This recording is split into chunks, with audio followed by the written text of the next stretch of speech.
Hi, this is Josh from Expats Everywhere. And this is Kaylee. Today we're here to talk about expat life in Budapest. We've broken it down into 3 parts: moving, living, and working. This is our review preview show.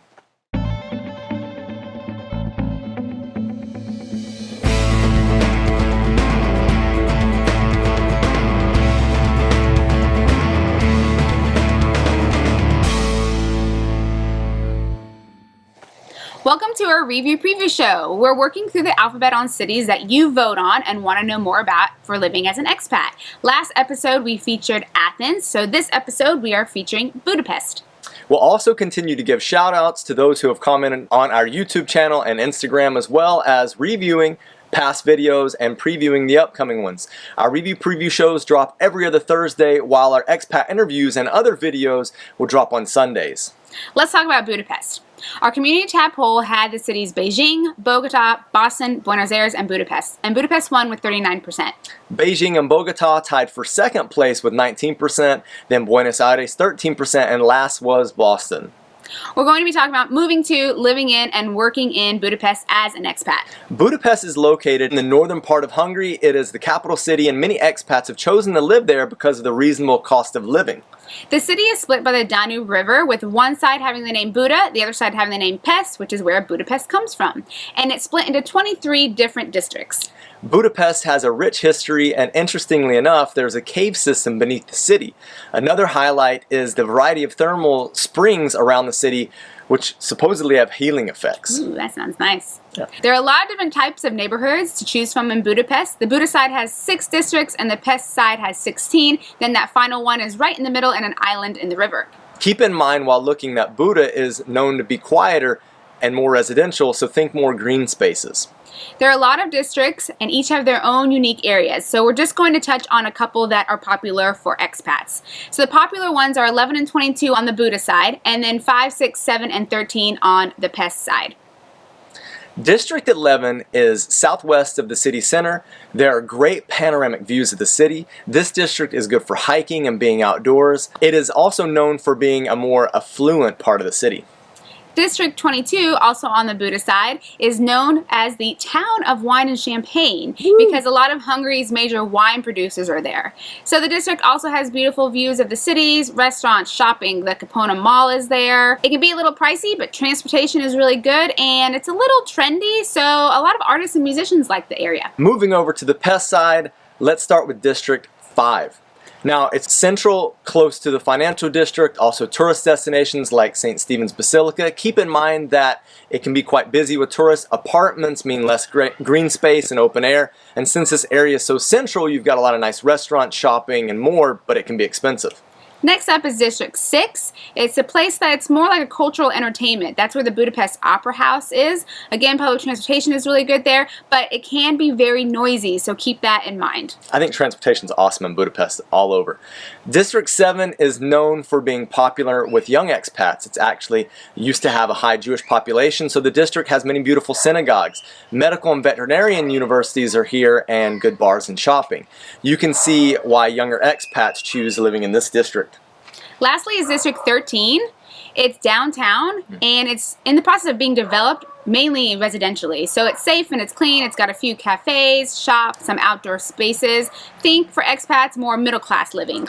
So that's a quick highlight of some of the popular districts. What about actually finding an apartment there though? Rental prices will of course depend on where you choose to live. The 1st, 2nd, 5th, and 12th districts are the most expensive, and we talked about the 5th one today. That's right. A couple of top websites to use on your apartment hunt would be apartmentsofbudapest.com, albright.hu, and roommatesbudapest.com. Another website that could be good is budapestdreams.com. Alternatively, you can use newspapers, you can hire a real estate agent, or of course if you know someone, that's a great resource. Now keep in mind, if you get a realtor, you will have to pay a fee, which is going to be around 1 to 3 months rent. An apartment will run anywhere from $130,000 to $200,000 foreign for a 1-bedroom in the city center, and for a 3-bedroom it's more like $240,000 to $450,000. Average utilities for a 915 square foot apartment is around $50,000 foreign, which is actually more expensive than New York City.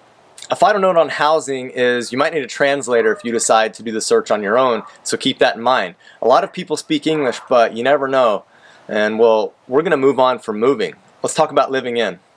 So like Josh said, many people actually speak English. They speak German as well, but it's good to know basic Hungarian. Hungarians are very proud of their language and their culture, and so they're thrilled if you at least try. Especially if you get out of the city center area and you're in more of less touristy places, people want to speak Hungarian to you, even if they know English. So immerse yourself in the culture. Budapest is multicultural and has rich diversity, so expect to see people from all over. Now a topic that is always important, the cost of living. For the most part, Hungary is a lot cheaper than many Western European countries. However, since Budapest is a capital city, it's going to be more expensive than the smaller towns, of course. If you compare local salaries, the cost of living in Budapest will be high. That might not be the case if you're on an expat package, though. A lot depends on your preferred lifestyle. A family of 4, monthly cost without rent is going to be around $2,000, whereas a single would be around $600. Eating out is in an inexpensive restaurant is around $7 or roughly $2,000 forint. A meal for 2 at a mid-range restaurant is around $33 or $10K forint. And internet's about $15. Let's go ahead and talk about working in Budapest, and we'll get to salaries. Okay. How about a bit of background and job searching before we get to salaries? Most people working in Budapest work in the private sector, which is about 80% of Hungary's overall GDP. The economic crisis of 2008 greatly affected the country's economy, and it had to use a financial assistance package.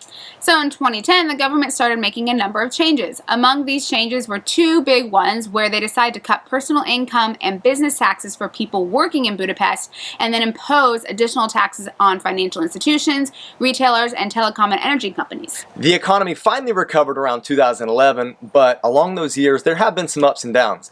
Income tax is reasonable, so that's a plus when moving to Budapest as an expat. As far as job availability, there are a lot of language teachers, but since Hungary is a part of the EU, various international companies have invested in branch offices in Budapest, such as ExxonMobil, Vodafone, and Nokia. This opens up a lot of jobs for expats. A few websites to job hunt on are jobsinbudapest.eu, profession.hu, cvonline.hu, and workania.hu. These websites are a good starting point. Alternatively, you can go through a recruitment company, but you will pay for that. Another good resource is through your Chamber of Commerce from your home country. Most expats find a job before they actually come to Hungary, and the employer helps with the visa process. Some of the top sectors for expats looking for jobs in Budapest are in the technology industry, education, finance, and construction. Keep in mind for salaries that what you will earn working in Budapest might be less than what you're used to, but cost of living is lower. Don't forget to factor in taxes being taken out for your salary. There are salary comparison calculators online if you want to use those. Well, that's all for our review on Budapest. If you're an expat living in Budapest or want to move to Budapest, comment below with information and questions. Let's move on to our comments and shout-out section, but before we do, if you haven't already, go ahead and subscribe and hit the notification bell so that you can get updates on what's happening in the world of expats everywhere. Yuan Xuan asked a question on our cost of living in Penang video. Yuan asked for clarification of the $1,500 being per person or per couple. So we responded on YouTube, but we wanted to give a shout out here. So we think that $1,500 a month is per person to comfortably live in Penang. You could do it as a couple, but it would be tough. So thanks for your question. Alimami Bangura asked about easy jobs for foreigners in Singapore on one of our Singapore videos. It's not easy to find jobs in Singapore because of high demand in the country, and it also has strict laws.